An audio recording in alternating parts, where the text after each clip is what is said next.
ఈ మార్నింగ్ టైంలో అందశ్రీ గారు రాసినటువంటి పాట తెలంగాణ జాతీయ గీతంగా, తెలంగాణ రాష్ట్ర గీతంగా ఏదైతే మనం అనుభవించుకున్నామో ఆ పాటకు సంబంధించినటువంటి రికార్డింగ్ ఆల్మోస్ట్ పూర్తయింది. 2వ తేదీన అఫీషియల్గా రేవంత్ రెడ్డి గారు పరేడ్ గ్రౌండ్స్లో పెడుతున్నటువంటి సభ ద్వారా అందరికీ పరిచయం చేయబోతున్నారు దాన్ని. అంటే కీరవాణి మ్యూజిక్ డైరెక్షన్లో కీరవాణి దగ్గర ఉన్నటువంటి సింగర్సే కావచ్చు, వాళ్ళు ఢిల్లీ నుంచి వచ్చారా లేదా మన తెలుగు వాళ్ళు ఎవరైనా పాడారా అనేటువంటి ఇన్ఫర్మేషన్ పూర్తిగా లేదు కానీ సో ఆ పాటని అఫీషియల్గా లాంచ్ చేయబోతున్నారు. ఆ పాటకు సంబంధించి పెద్ద దుమారమే రేగుతుంది. వాస్తవం ఏంటంటే నిన్న ఒక వ్యక్తి అందశ్రీ గారికి ఫోన్ చేసి, అన్న మాకు ఇది నచ్చలేదన్నా అంటే, ఏం నచ్చలేదు దీంట్లో, కీరవాణి కంటే గొప్పోడు ఎవడున్నాడు అనేటువంటి మాట ఆయన పలకడం జరిగింది ఆ కాల్ రికార్డింగ్లో. అది మీరు కావాలంటే మన కాలేజీ టీవీలో నిన్న మీరు వినొచ్చు. ఈరోజు కూడా ఆ వీడియో ఉన్నది. నిజంగా మొన్న పృథ్వీరాజ్ అన్నని ఇంటర్వ్యూ చేసినప్పుడు, నేను ఆ అమరవీరుల స్తూపం దగ్గర ఇంటర్వ్యూ చేసినప్పుడు కూడా ఆయన కూడా అదే బాధపడ్డాడు. ఆయనే కాదు, నేను కూడా అదే బాధపడతా ఉన్నా. తెలంగాణ సంపద, తెలంగాణ కళల మీద పూర్తి అవగాహన లేనటువంటి కీరవాణి లాంటి వ్యక్తులకే కావచ్చు, లేదా ఇంకొకరు ఎవరైనా కావచ్చు, నా తెలంగాణ గడ్డ మీద ఉన్నటువంటి సింగర్స్ కానీ మ్యూజిక్ డైరెక్టర్లు కానీ ఎవరు పనికిరారా, ఎవరు లెక్కలోకి రారా వీళ్ళకి అనేటువంటి ప్రశ్న నేను బలంగా అడుగుతా ఉన్నా. కీరవాణిని సపోర్ట్ చేసింది ఎవరు, రేవంత్ రెడ్డికి కీరవాణినే కావాలని చెప్పేసి సజెస్ట్ చేసింది ఎవరు అనేటువంటి దాని వెనకాల కూడా చర్చ జరగాల్సినటువంటి అవసరం ఉన్నది. ఇలా తెలంగాణ జానపదానికి ప్రపంచమంతా ఫ్యాన్స్ ఉన్నారు. ఇలా తెలంగాణలో క్రియేట్ అవుతున్నంత ప్రైవేట్ సాంగ్స్ కానీ ప్రైవేట్ ఆల్బమ్స్ కానీ ఇంకెక్కడా క్రియేట్ అవుతలేవు.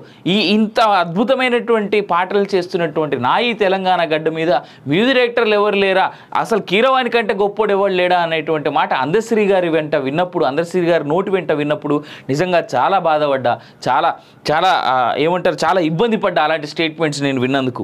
ఏదేమైనప్పటికీ కూడా అందశ్రీ గారు ఈ విధంగా రిప్లై చేస్తారని నేనైతే అనుకోలేదు. ఎట్లా చూసుకున్నా ఇంకొక మాట తెలుసుకోవాలి ఏంటంటే, ఇక్కడ మన తెలంగాణలో ఎవరైనా సరే ఒక జానపదాన్నో లేదా ఒక పాటను బాణీ కట్టుతున్నప్పుడు లేదా వాళ్ళు లిరిక్స్ రాస్తున్నప్పుడే వాళ్ళు ఒక ట్యూన్ అనుకుంటారు. ఇన్ఫ్యాక్ట్ అది అందరూ అనుకునేటువంటి మాటే. ఎవరైనా సరే పాట లిరిక్స్ రాసేటప్పుడు వాళ్ళు ఒక ట్యూన్ అనుకుంటారు. ఆ ట్యూన్ ప్రకారమే వాళ్ళ మ్యూజిక్ ఎలా ఉండాలి అనేటువంటి ఆలోచన ఉంటుంది. కేవలం దానికి మాత్రమే వీళ్ళు ఆ మిగిలిన కార్డ్స్ అన్నీ యాడ్ చేస్తూ ఉంటారు. అది డ్రమ్స్ కావచ్చు, గిటార్ కావచ్చు, వయలిన్ కావచ్చు, లేదంటే తబలా కావచ్చు, సితార్ కావచ్చు, ఇంకోటి కావచ్చు, షెహనాయి కావచ్చు, ఇంకోటి కావచ్చు. అండ్ ఇక్కడ జరగబోతున్నది ఏంటంటే, అందశ్రీ గారి పేరు కానీ అందశ్రీ గారు కానీ పక్కకు పోతారు. కేవలం కీరవాణి చేసినటువంటి పాట కింద ఈ పాట మిగిలిపోబోతుంది. ఇది రానున్నటువంటి రోజుల్లో అందశ్రీకి దక్కేటువంటి గౌరవం, అట్లే తెలంగాణ పాటకి దక్కేటువంటి గౌరవం. ఇలాంటి వాటి కోసమా మనం ఈ పాటని కానీ లేదంటే ఈ కాంగ్రెస్ ప్రభుత్వాన్ని కానీ ఎంచుకున్నది? ఈ కాంగ్రెస్ ప్రభుత్వం కూడా తీసుకొచ్చి మళ్ళీ ఆంధ్రోళ్ళనే తెలంగాణలో మీదకి రుద్దబడుతున్నారు అనేటువంటిది వాస్తవం కాదా? నిన్న కూడా చెప్పిన, నేను ఇంతకుముందు కూడా చెప్పిన, రేవంత్ రెడ్డి గెలవడానికి కారణమైనటువంటి పాట 3 రంగుల జెండా బట్టి వస్తున్నాడు అగ్గరో అనేటువంటి పాట ఏదైతే ఉందో, ఆ పాట చేసినటువంటి చరణ్ అర్జున్ లేడా? ఆయన ఎన్ని సినిమాలకు పనిచేసిండు అసలు ఎంతమందికి తెలుసుకోవాలి చరిత్రలు. సాయి చంద్ లేడా మన దగ్గర? మన మిట్టపల్లి సురేంద్ర అన్న లేడా? ఎంతమంది లేరు?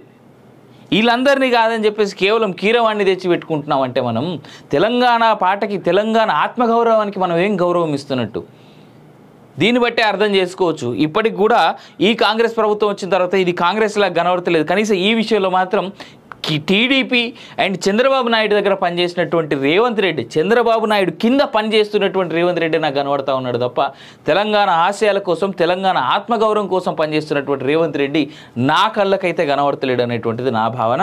అట్లే పాటని, తెలంగాణ సంస్కృతిని, తెలంగాణ ఆత్మగౌరవమే జీవితంగా బతుకుతున్నటువంటి ఎవరికి కూడా కీరవాణితో ఈ పాట చేయించడం కూడా వాళ్ళ ఆత్మగౌరవానికి దగ్గరగా మాత్రం కనబడతలేదనేటువంటిది వాస్తవం. ఏదేమైనా ఇంకో మాట, రేవంత్ రెడ్డి గారు ఇప్పటికైనా సరే రికార్డు చేయిస్తే చేయించరు, ఎంత ఖర్చు అయినదో ఆయన పైసలు ఆయనకి ఇచ్చేసేయరు.